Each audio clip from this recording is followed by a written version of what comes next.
오늘 사도행전 12장 5절부터 11절의 말씀을 닫힌 문을 여는 교회, 기도의 능력이란 제목으로 증거하도록 하겠습니다. 오늘 아마도 우리 지난주부터 계속 몸이 좋지 않으신 분들이 많은 것 같은데 여러분 감기 조심하시기 바랍니다. 먼저 심심한 사과의 말씀을 드리자면 오늘 제 목소리가 좋지가 않아요. 요즘은 심심한 사과라는 말도 이해 못한다고 해요. 왜 사과를 심심하게 하냐, 이해를 못한다고 하는데 여러분 이거 진짜 큰 문제입니다. 어휘력 문제가 바로 이 말씀을 이해하는 문제랑도 연결이 되는데, 여러분 제가 원래는 목소리로 설교하는 사람인데 목소리가 너무 좋은 사람인데 좋지 않아졌어요 오늘. 네, 뭔 소리 하신 거야 하시잖아요 지금. 원래도 목소리는 좋지 않았지만 오늘은 제가 좀 코맹맹이 소리도 나고 몸이 좋지 않습니다. 여러분 꼭 영육간의 강건을 해야 되는데 우리가 영혼의 건강을 위해서는 육체의 건강도 매우 중요합니다. 그래서 여러분 육체의 건강을 잘 지키기 위해 영양제를 꼬박꼬박 드시고, 육체가 무너지면 우리 기도 생활이나 말씀 묵상하는 생활 무너질 수밖에 없는 게 어쩔 수 없는 한계입니다. 그래서 우리가 오랫동안 건강하게 신앙생활을 하려면 언제나 육체의 건강을 잘 가꿔야 되고요. 그 육체의 건강과 함께 영혼의 건강을 함께 볼 수 있어야 됩니다. 그래서 여러분 꼭 그런 마음 가지시고 함께 이 환절기에 건강 조심하시고 또 기도의 생활, 영혼의 건강을 챙기는 생활 열심히 다 하시면 좋을 것 같습니다. 오늘 본문은요, 교회가 완전히 막힌 상황 앞에 선 상황입니다. 소위 닫힌 문 앞에 서 있어서 이 문을 열고자 해도 열릴 수 없는 상황, 바로 그 상황 가운데에 있는 교회의 모습을 보여주는 것이 사도행전 12장의 모습입니다. 예루살렘 교회는 헤롯 아그리파 1세의 박해 속에서요, 지금 야고보라고 하는 사도를 잃었습니다. 야고보가 헤롯의 핍박 가운데 순교하게 된 상황이에요. 그리고 이제는 교회의 기둥과도 같은 베드로 사도마저도 옥에 갇힌 상황이 오늘의 본문의 상황입니다. 4명씩 4조를 구성해서 총 16명의 군사가 번갈아 가면서 베드로의 옥을 지켰어요. 그리고 베드로는 쇠사슬에 묶인 채 두 군인 사이에 누워 있었습니다. 더 이상 빠져나올 길은 없었고요. 문은 모두 닫혀 있는 상황이 오늘 본문의 상황이에요. 그런데 바로 이때 교회가 무엇을 하는가 보니까 딱 하나를 우리가 배우게 됩니다. 무릎을 꿇었어요. 본문 5절에 보시면은 이에 베드로는 옥에 갇혔고 교회는 그를 위하여 간절히 하나님께 기도하더라 라고 기록이 되어 있습니다. 여러분 닫힌 문 앞에서 인간의 힘은 언제까지나 무기력한 법이에요. 문을 아무리 열고자 해도 열리지 않는 순간이 찾아옵니다. 하지만 눈앞에 보이는 문이 닫혔다고 해서 우리 성도들의 문이 모든 것이 닫힌 것이냐? 그렇지 않다는 사실을 오늘 본문이 보여줄 거예요. 여전히 기도의 문이 열려 있고요. 오늘 본문은 그 간절한 교회의 기도를 통해서 하나님이 어떤 능력을 보여주시는가, 그리고 그 결과로 주어지는 확신이 무엇인가, 이 내용에 대해서 우리가 함께 살펴보도록 하겠습니다. 먼저 본문 5절 말씀 우리 함께 한 목소리를 읽겠습니다. 이에 베드로는 옥에 갇혔고 교회는 그를 위하여 간절히 하나님께 기도하더라. 아멘. 오늘 본문에 보시면 교회가 하나님께 간절히 기도했다라고 기록이 되어 있어요. 우리는 이 상황을 바르게 이해하기 위해서 베드로가 투옥되기 이전의 상황을 잠시 함께 살펴볼 필요가 있습니다. 본문에 조금 앞선 12장 1절부터 4절의 말씀을 보면은 당시 교회가 처한 그 비극의 상황이 잘 기록되어 있어요. 헤롯 아그리파 1세는 교회의 지도자들을 치기 시작했습니다. 먼저 사도 야고보가 칼에 의해서 죽임을 당했어요. 이는 스데반의 순교 이후에 교회가 맞닥뜨린 첫 번째 사도의 순교였고 교회는 큰 충격에 빠졌습니다. 그런데 이 일이 일어날 때 단순히 사회가 혼란스러워졌는가 보니까 그러지 않았어요. 오히려 이 일은 유대인들의 환심을 사게 되었고, 유대인들의 환심을 산 것을 보게 된 헤롯은 옳다구나, 내가 바로 이 정치적인 전략을 잘 짠 것이구나 하면서 그러면 더 거세게 교회를 핍박해보자 헤롯이 지금 마음을 먹은 상태예요.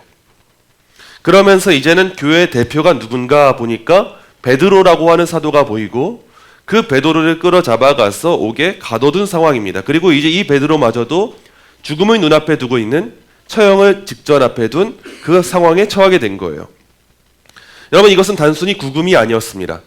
그냥 목사님이 설교하다가 어떻게 구속이 됐다구나 이런 내용이 아니었어요. 베드로가 지금 투옥된 이 상황은 눈앞에 처형을 앞두고 있는 상황이었어요. 당연히 절차였어요. 처형을 위한 절차.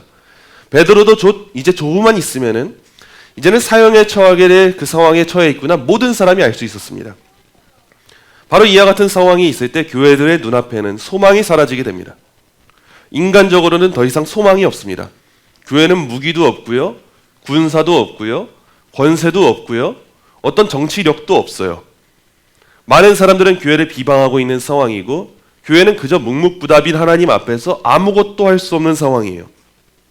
바로 이때 교회가 무엇을 했는가 보니까 낙심하고 두려워하고 떨고 도망간 것이 아니라 하나의 행동을 했어요. 간절히 기도했다라고 기록이 되어 있습니다. 여기서 간절히에 해당하는 헬라어 에크테노스는요, 열심히, 끊임없이, 뜨겁게 등을 의미하는 강렬한 용어인데 이 용어가 언제 사용됐는가 보니까 겟세마네 동산에서 예수님께서 그 간절한 고뇌의 기도를 올리실 때 했던 그 자세가 바로 이 간절이라고 하는 용어입니다. 하나님, 될 수 있거든 이 잔을 내게서 피하게 하여 주시옵소서. 예수님께서 하나님 앞에 간절한 고뇌를 하면서 했던 그 기도가 바로 이 교회의 간절한 기도와 동일한 용어라는 거예요.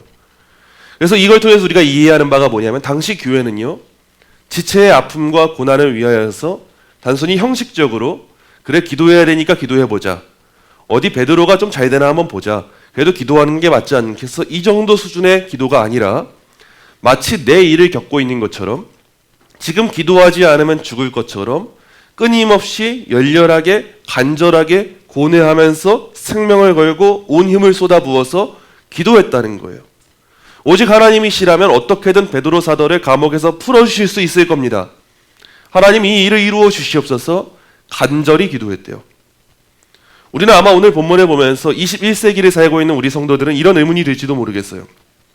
왜 교회는 대항하지 않았지? 왜 교회는 합법적으로 또한 정치적인 무언가의 제스처를 취하지 않았지? 왜 교회는 무기를 들지 않았지? 우리는 시위도 할 수 있고 대항도 할 수 있고 언론사에 유포도 할 수 있고 여론을 만들 수도 있고 대단한 정치 집회를 열 수도 있는데 왜 교회는 움직이지 않았지? 이런 생각이 들지 모릅니다. 여러분, 때로는 세상의 권세가 지니고 있는 이런 외적인 힘과 능력으로 교회가 대처하는 것이 적절할 때도 있습니다. 무조건적으로 우리가 시민 불복종을 거절하는 게 아니에요. 때로는 우리가 들고 일어나야 될 때가 있어요. 그런데 오늘의 본문에서 우리가 알 수 있듯이 우리가 지니어야 될 첫 번째 대응이자 첫 번째 핵심 자세가 뭐냐? 그것은 언제나 역사적으로 교회의 가장 강력한 무기는 기도였다는 사실이에요. 우리가 당장 피켓 들고 나가는 거 할 수 있습니다. 그런데 기도하지 않고 나가는 것은 교회의 대응이 아니에요. 그것은 정치 집단의 대응이에요. 그거는 이 세상의 정당들이 하는 대응이에요. 우리 교회가 해야 될 가장 첫 번째 대응은 기도가 우선이고 그 이후의 때에 따라서 다양한 집회가 될 수도 있고 행동이 될 수도 있다는 거예요. 존 파이퍼 목사님은 기도를 가리켜서 이렇게 칭했어요. 전쟁 중에 무전기다. 교회는 지금 전쟁 중입니다. 그래서 대단한 사령관을 지금 불러와야 돼요. 사자의 입을 막을 수 있는 그 사령관을 불러와야 돼요. 바로와 같은 그 영적인 그 군사 체계를 무너뜨릴 수 있는, 그를 모욕시킬 수 있는 사령관을 불러와야 돼요. 사슬을 끊어줄 수 있는 분을 불러와야 돼요. 감옥의 문을 열어줄 수 있는 그 지휘관을 불러와야 되는데 그를 부를 수 있는 유일한 수단이 뭐냐? 그 전쟁 중의 무전기가 뭐냐? 기도라는 거예요. 여러분, 오늘날 우리도 마찬가지입니다. 가정과 자녀와 사회와 교회의 어려움 앞에서 우리는 먼저 간절한 마음으로 무릎을 꿇어야 돼요. 기도는 무기력한 도피가 아닙니다. 우리 머릿속에서 기도한다고 다들 이 말은 꼭 삭제해야 돼요. 우리에게는 너무도 당연하게 기도한다고 다되라고 하는 마인드가 탑재되어 있어요. 아니, 지금이 그럴 때야? 지금 기도보다 먼저 나가서 행동하는 게 중요하지 않겠어? 나라가 이 모양 이 꼴이 됐는데 기도만 한다고 뭐가 달라져? 여러분, 기도한다고 뭐가 달라지는 것처럼 보이지 않지만 기도해야 되는 것은 우선이에요. 달라지지 않습니다. 이것은 이 사실이 진리예요. 지금 우리 집이 이 모양 이 꼴인데 기도한다고 뭐가 달라져? 우리 눈앞에 보여지는 상황에선 닫힌 문은 그렇게 보일 거예요. 기도한다고 달라지지 않아요. 영적 군사로서 믿음을 가지고 열심을 다해 살아가는 청년이 이 시대에 총살을 당할지도 모릅니다. 그런데 기도한다고 뭐 달라져? 여러분, 그래도 우리한테 가장 먼저 받은 부르심이 뭐냐? 기도예요. 이 세상의 권세로 우리가 대응한다 해도 우리는 세상의 권세에 대응할 힘이 없습니다. 교회가 대단한 영적인 군사들을 거느리고 있다고 해도 우리는 영적인 군사를 거느리고 있지 육적인 군사를 안타깝게도 거느리고 있지는 않아요. 그래서 교회가 이 나라 체제를 접목할 수 있을까 했을 때 그것은 이 세상에서도 불가능입니다. 그러나 그 모든 걸 뛰어넘는 대단한 영적인 권세가 있고 무기가 있는데 육적인 그 모든 것을 이길 수 있는 힘과 능력이 교회에게 있는데 그게 무엇이냐? 기도라는 거예요.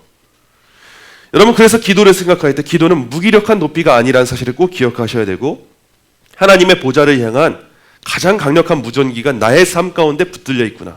하나님 도와주세요. 무전을 하는 거예요. 하나님 지금 위급 상황입니다. 무전기에 메이데이 메이데이 하잖아요. 바로 그걸 우리가 어디에 해야 돼? 세상에 하는 게 아니라 기도라는 거예요. 교회는 바로 그렇게 간절히 기도하는 공동체인 거예요. 자, 이어지는 말씀 6절부터 10절 말씀 보도록 하겠습니다. 6절부터 10절의 말씀 우리 함께 한 목소리로 읽겠습니다. 헤롯이 잡아내려고 하는 그 전날 밤에 베드로가 두 군인 틈에서 두 쇠사슬에 매어 누워 자는데 파수꾼들이 문 밖에서 옥을 지키더니 호련히 주의 사자가 나타나매 옥중에 광채가 빛나며 또 베드로의 옆구리를 쳐 깨워 이르되 급히 일어나라 하니 그 손에서 벗어지더라.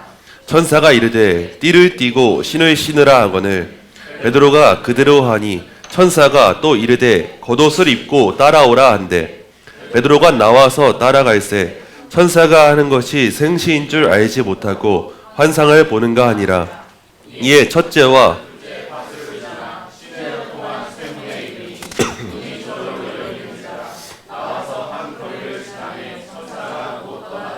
아멘. 베드로는 여러분 다음날 끌려나가 처형당할 운명이었어요. 바로 다음날 죽기 직전의 사형수와 같은 상황이었어요. 근데 희한하게 성경은 그가 깊이 잠들었다라고 기록하고 있습니다. 지금 상황이 평안히 잠들 상황이 아니잖아요. 근데 그럼에도 그가 평안히 잠들 수 있는 이유가 있었어요. 그게 뭐냐? 하나님의 화평이 그의 안에 있었기 때문이에요.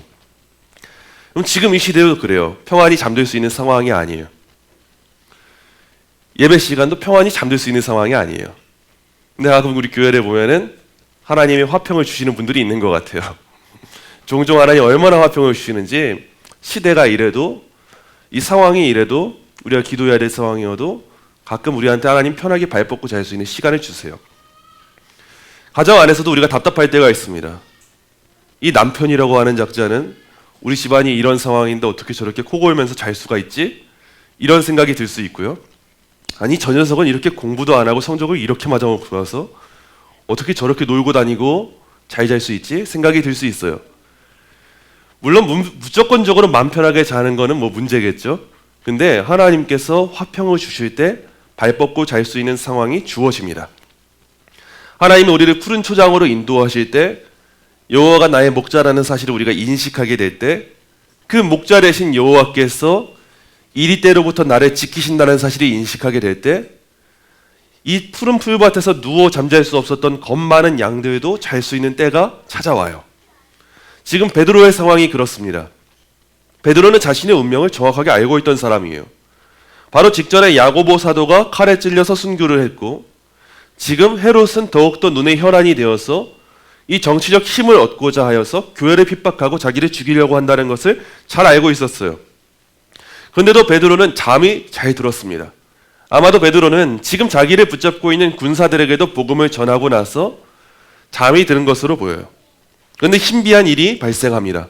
호련히 주의 사자가 나타났어요. 그러자 5가지 일이 발생합니다. 먼저 첫째로 천사가 빛을 가져왔어요. 그리고 둘째로 천사가 베드로의 옆구리를 쳤어요. 예나 지금이나 자는 사람 깨울 때 옆구리 찌르는 게 최고인 것 같아요. 셋째로 천사가 급히 일어나라 했습니다. 빨리 일어나. 지금 이럴 때가 아니야. 어서 일어나. 옆구리를 치고 일어나라 했어요. 넷째로 베드로의 손에서 쇠사슬이 벗겨졌습니다.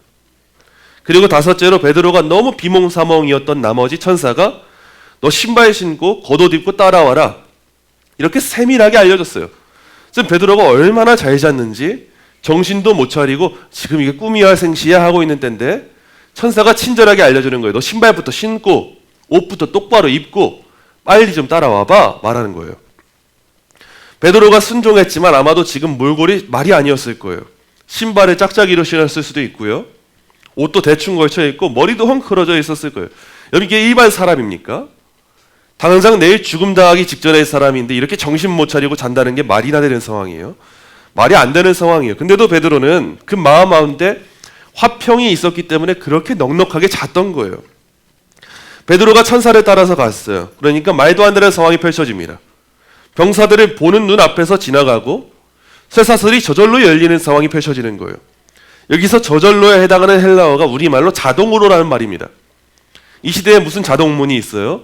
근데 베드로가 가는 길마다 문이 자동문처럼 열리는 거예요. 어떤 인간적 힘이 개입되지 않았어요. 병사가 열어주지도 않았어요. 천사가 열어준 것도 아니에요. 근데 저절로 베드로가 갈 때 병사들이 보고 있는데도 베드로가 지나쳐 가는 것이고 문이 열리면서 그가 나아가야 될 바를 알려줬던 거예요. 여러분 우리는 바로 이 사실을 직시해야 돼요. 우왕좌왕하고 핍박받는 성도들은 헤롯의 무리보다 약해 보일지 몰라요. 힘이 없어서 감옥에 갇히는 것처럼 보일지 몰라요. 그러나 더 큰 능력을 누가 소유하고 있는가를 우리가 잊지 않아야 합니다. 헤롯은 영적인 힘은 가지고 있지 않습니다.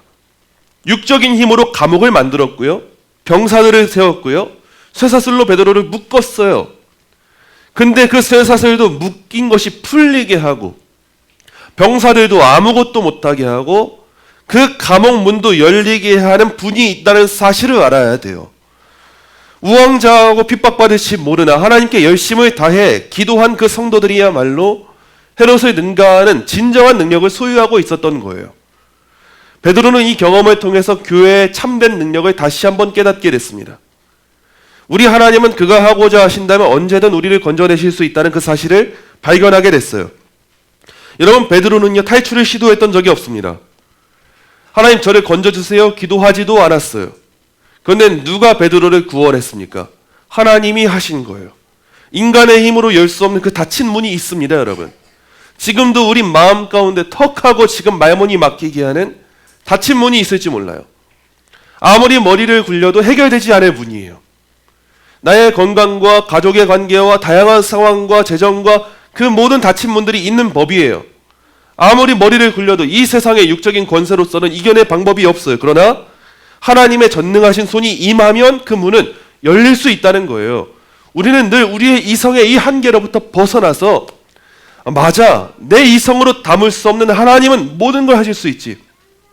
우리 하나님은 전능하시지. 바로 이 믿음을 베드로가 지금 실제로 몸으로 경험한 것처럼 체득하는 그 신앙이 필요합니다. 그래서 그런 점에 있어서 우리의 삶 가운데 간증이 필요해요. 우리가 실제로 경험한 것과 경험하지 않은 것은 대단한 차이를 만듭니다. 욥이 그랬어요. 욥은 이미 이전에도 의인이었어요. 얼마나 대단한 사람이었고 얼마나 대단한 믿음을 가진 사람이었는지 그는 이전에도 의인이었어요.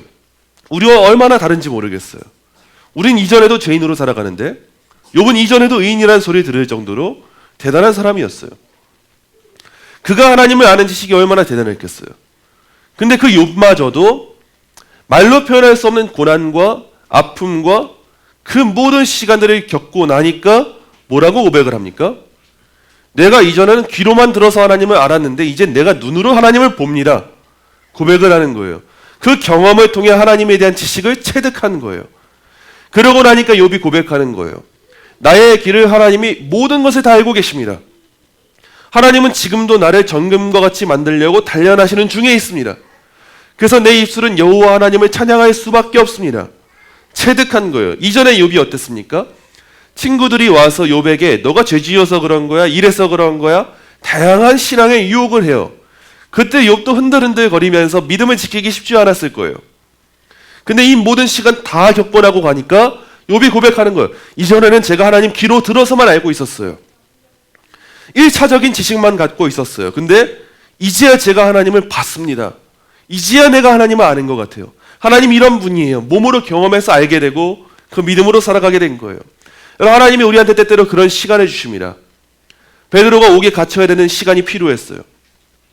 베드로는 예수님을 죽기까지 따른다고 고백했던 사람이에요. 근데 이전에는 예수님을 버리고 부인하고 도망쳤었어요. 근데 이 베드로가 예수님의 부활을 목격하고 나니까 그의 인생을 예수님께 바치겠다 결단하고 감옥에도 갇히게 되고 매를 맞기도 하고 이후에 결국 어떻게 됩니까? 전승에 의하면 십자가에 거꾸로 못 박혀 죽었다고 하잖아요. 베드로가 과연 이 사실들을 목격한 결과물이 뭐였겠냐는 거예요. 하나님이 어떤 분이신지를 알게 된 거예요. 지금도 옥에서 베드로는 잘 자던 사람이에요. 믿음이 좋습니다. 경험하고 경험했기 때문이에요. 근데 베드로는 다시 한번 경험한 거예요. 맞아, 하나님이 이런 분이시지. 못하는 게 없으신 분이시지. 불가능은 없으신 분이시지. 이 세상 권세로 가둘 수 있는 분이 아니시지. 경험하고 나니까 이젠 다시 한번 하나님에 대한 믿음이 견고하게 세워지게 된 거예요. 여러분, 우리에게 바로 이러한 신앙이 필요한 거예요. 마지막 본문 11절 보겠습니다. 본문 11절 말씀 한 목소리로 읽겠습니다. 이에 베드로가 정신이 들어 이르되 내가 이제야 참으로 주께서 그의 천사를 보내어 나를 헤롯의 성과 유대 백성의 모든 기대에서 벗어나게 하신 줄 알겠노라. 아멘. 이제 베드로가 나왔어요. 천사가 사라지고 한 거리에 홀로 남았어요. 그리고 베드로가 이제야 잠이 깼어요. 우리가 생각하기에는 잠이 진작에 깼을 거예요. 얼마나 비몽사몽이었고 정신 못 차릴 정도로 깊은 잠이 들었는지 베드로는 수면의 질이 좋았던 사람인 것 같아요. 베드로가 잠이 다 깨고 나서 거리에 선 자기 자신을 보면서 이제야 무릎을 탁 치면서 깨달았어요. 아, 천사였구나. 나를 여기까지 인도했던 게 천사였고 하나님의 신비적인 개입으로 내가 여기까지 왔구나. 하나님 진짜 능력이 있구나. 이전에도 하나님을 믿었지만 더 강하게 믿게 됐어요. 우리 예수님이 이렇게 말씀하셨습니다. 요한복음 1장 51절입니다. 또 이르시되 진실로 진실로 너희에게 이르노니 하늘이 열리고 하나님의 사자들이 인자 위에 오르락 내리락 하는 것을 보리라 하시니라. 여러분, 영적 세계가 실제로 존재합니다. 하늘이 열리고 하나님의 사자들이 오르락 내리락 하게 하는 사닥다리가 있는데 그 사닥다리가 누구냐면 예수님이세요. 그 예수님이 그 하나님의 사자들이 오르락 내리락 할 수 있는 통로가 되수세요.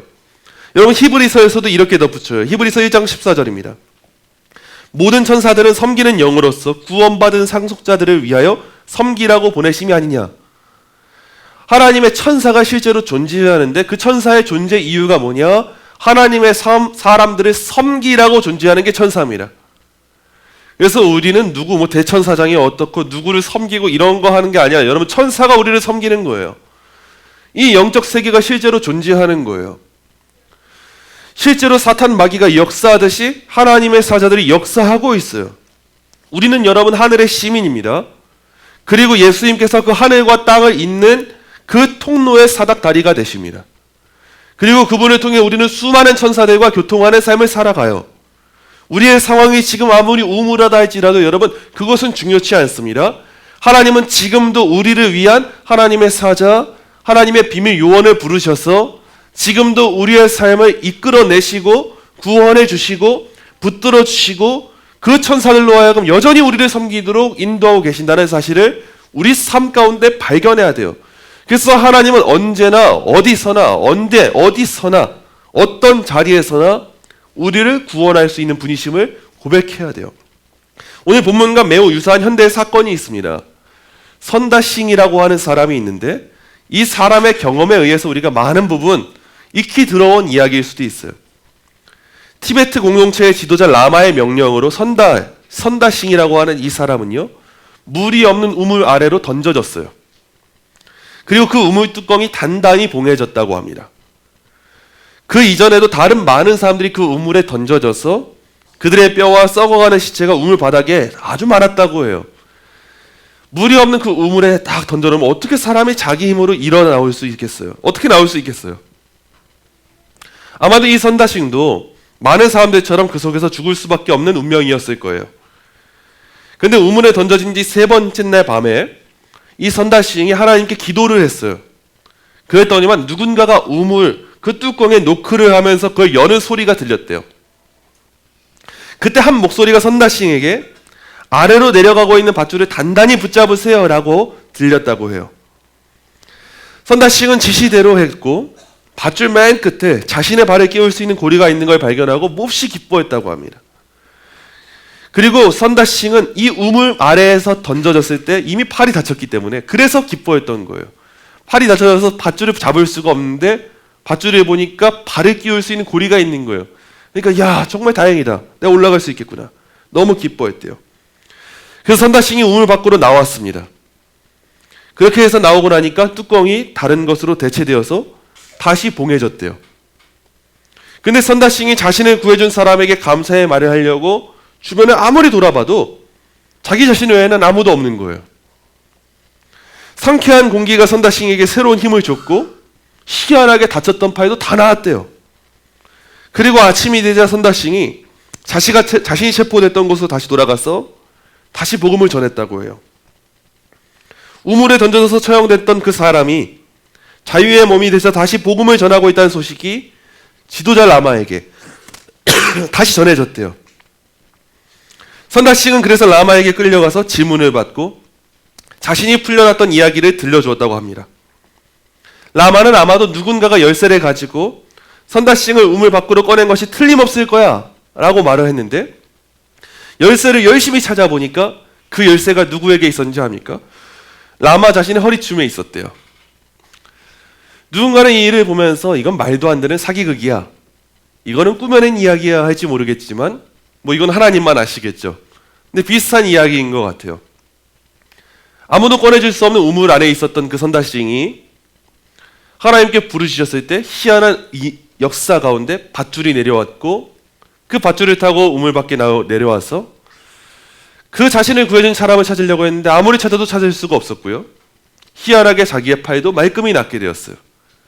근데 대부분의 그리스도인들은 여기에서 멈춥니다. 여기에서 멈추어서서 내가 이렇게 신비한 하나님의 일하심을 경험했어요, 이것 보세요, 하나님이 제 기도 들어주시잖아요, 여기서 멈추는데 선다싱이 무엇을 했는가를 주목하셔야 돼요.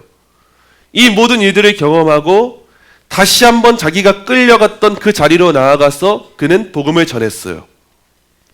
라마가 다시 자기를 찾아도 두려워하지 않고 복음을 전했던 거예요. 단순히 우리가 신비적인 체험을 하자고 제가 이 말씀을 드리는 게 아닙니다. 단순히 우리가 기도하면 우리에게도 이런 신비적인 역사가 있을 것입니다, 말씀드리려고 이 말씀을 드린 게 아니에요. 우리 머릿속에 있는 한계를 깨부숴야 된다고 말씀드리는 거예요. 여러분, 우리가 신비주의자가 되는 것은 문제예요. 그러나 기독교는 어디까지나 신비 그 자체입니다. 우리 이 사실을 부정할 수 없어요. 기도한다고 다 되지 않아요. 맞아요. 기도해도 공부해야 서울대 가는 거예요. 기도해도 열심히 살아야 많은 부를 축적하는 거예요. 맞아요. 근데 우리가 기도할 때 하나님은 우리의 인간의 능력과 이 자연의 순리를 뛰어넘는 방식으로 여전히 일할 수 있는 분이라는 그 사실을 우리가 기억해야 돼요. 기도한다고 다 되겠어, 이 말을 우리 머릿속에 철저하게 삭제해야 합니다. 베드로가 옥에 갇혔을 때 교회를 할 수 있는 능력이 아무것도 없었지만 열심히 기도했더니 하나님의 사자를 통해 베드로가 구원을 받았어요. 선다싱이 우물에 갇혔던 것도 마찬가지예요. 팔도 다쳐서 팔로 어떻게 우물 벽을 타고 올라갈 수도 없었어요. 애초에 타고 올라갈 수 있는 우물이었다면 많은 사람들이 거기에서 왜 죽었겠습니까? 근데 하나님은 하나님의 사람들을 구원할 수 있는 능력이 있는 분이십니다. 그것이 하나님의 일하심이에요. 여전히 오늘도 우리에게 하나님은 역사하고 계시고 우리는 그 역사에 힘이 될 수 있는 기도의 능력을 붙잡고 있다는 사실을 여러분 꼭 발견하셔야 돼요. 말씀 맺도록 하겠습니다. 사랑하는 성도 여러분, 사도행전 12장의 이 사건은 단순한 옛날 이야기가 아니고요, 한 사도의 극적인 구출 이야기가 아닙니다. 이 이야기는 닫힌 문 앞에 선 하나님의 백성에게 오늘도 동일하게 주시는 하나님의 말씀이에요. 이 말씀을 통해 우리가 세 가지 사실을 교훈으로 얻어야 돼요. 먼저 첫째, 여러분, 기도는 닫힌 문을 여는 열쇠입니다. 예루살렘 교회는 힘으로도 지혜로도 인맥으로도 베드로를 구할 길이 없었어요. 그런데 그럼에도 중요한 일이 있었어요. 기도의 문은 닫히지 않았다는 사실입니다.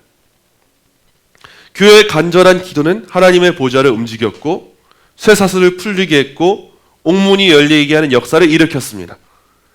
오늘 우리도 삶의 닫힌 문을 만날 때 그 문을 어떻게 열어야 하는가? 우리는 무릎으로 열어야 하는 거예요. 그게 우리에게 주어진 그 문을 여는 열쇠입니다. 그게 바로 기도입니다. 둘째, 여러분, 하나님의 평강은 닫힌 문 앞에서도 우리를 지켜주십니다. 베드로가 깊이 잠든 것은 체념이 아니라 믿음 때문이었어요. 사람의 마음과 생각을 지키시는 그 하나님의 평강이 그를 지켰던 거예요. 우리도 인생의 위기 가운데 있을 수 있습니다. 그러나 그때 우리는 어떡하지 발만 동동 구르고 있는 그 정도 수준에 머물러서는 안 돼요. 우리에게 진짜 믿음이 있어야 합니다. 하나님이 하신다. 하나님이 인도하신다. 이 믿음이 있어야 우리가 베드로가 그랬던 것처럼 그 위기 속에서도 평안하게 잠들 수 있는 신앙을 가질 수 있게 되는 거예요. 여러분, 일희일비하는 신앙에서 벗어나야 됩니다. 일이 터질 때 당장 어떡하지 발 동동 구르고 있을 것이 아니라 하나님의 뜻이 있겠지. 하나님이 인도하고 계시지. 하나님이 허락하시는 그 평강이 우리에게 있어야 돼요. 마지막 셋째입니다. 닫힌 문을 여시는 이는 결국 하나님이세요. 여러분 꼭 기억하셔야 돼요. 문을 열게 한 것은 베드로의 기지가 아니었어요. 주의 사자가 열었고 문이 저절로 열렸습니다. 우리의 힘으로는 열 수 없는 수많은 문이 있습니다. 그러나 하나님은 언제 어디서든 어떤 방식으로든 그 문을 여실 수 있는 분이심을 여러분 꼭 기억해야 해요. 오늘 우리의 삶에도 다양한 닫힌 문들이 있을 줄로 압니다. 그러나 여러분 기억하셔야 돼요. 하나님이 역사하시는 그 자리에는 못할 일이 없습니다. 그러므로 오늘 우리 이 말씀 앞에 이렇게 결단하면 좋을 것 같아요. 개인적으로는 먼저 막혀있는 문제 앞에서 낙심하지 말고 무릎 꿇고 기도하기를 여러분 결단하시기 소망합니다. 문제 앞에서 당장 어떡하지가 아니라 무릎부터 꿇고 결단하며 기도하는 거예요. 그리고 우리 공동체적으로는 교회의 이 기도 모임을 가장 강력한 무기로 붙들기를 결단하기 원합니다. 교회가 선 이 사회적인 상황과 다양한 환경과 문제 앞에서 우리 교회가 무엇을 먼저 붙잡아야 되는가? 세상의 힘과 능력이 아니에요. 세상에 돌아가는 원리가 아니에요. 교회는 언제나 가장 강력한 무기인 기도를 붙잡아야 돼요. 그게 우리 교회의 원동력이 되어야 합니다.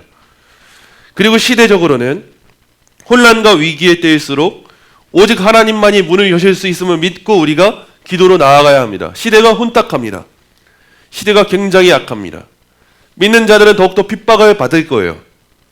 믿는 자들은 더욱더 많은 조롱을 받게 될 거예요. 교회는 점점 더 설 자리를 잃어버리게 될 거예요. 이제는 정교 분리의 원칙마저도 무너지게 될 거고요. 이 시대의 악한 자들은, 그 악인들은 더욱더 대단한 권세자의 자리에 앉게 될 거예요. 믿는 자들은 더욱더 힘을 잃게 될 것이고 능력 없어 보일 거예요. 그러나 여러분, 우리에게는 무엇이 필요하냐면 믿음이 필요합니다. 하나님은 그 악한 시대, 그 어둠의 시기에서도 믿는 자들을 통해 역사하시는 분이었어요. 그래서 이 시대는 우리가 생각하는 것처럼 눈에 보이는 이 사람들의 군중의 숫자로 돌아가는 게 아닙니다. 기드온의 300용사가 굉장히 많은 수였는가? 아니요. 비교도 할 수 없을 만큼 적은 수였습니다. 이 시대의 남은 자라고 할 수 있는 7,000명도 굉장히 적은 사람이에요. 그러나 이 세상은 그 남은 자, 진정한 영적 소수자에 의하여서 변화될 수 있는 거예요. 오늘 말씀 꼭 기억하시기 바랍니다. 이에 베드로는 옥에 갇혔고 교회는 그를 위하여 간절히 하나님께 기도하더라. 이 말씀이 우리의 교회와 가정, 우리 삶의 고백이 되기를 간절히 소망합니다.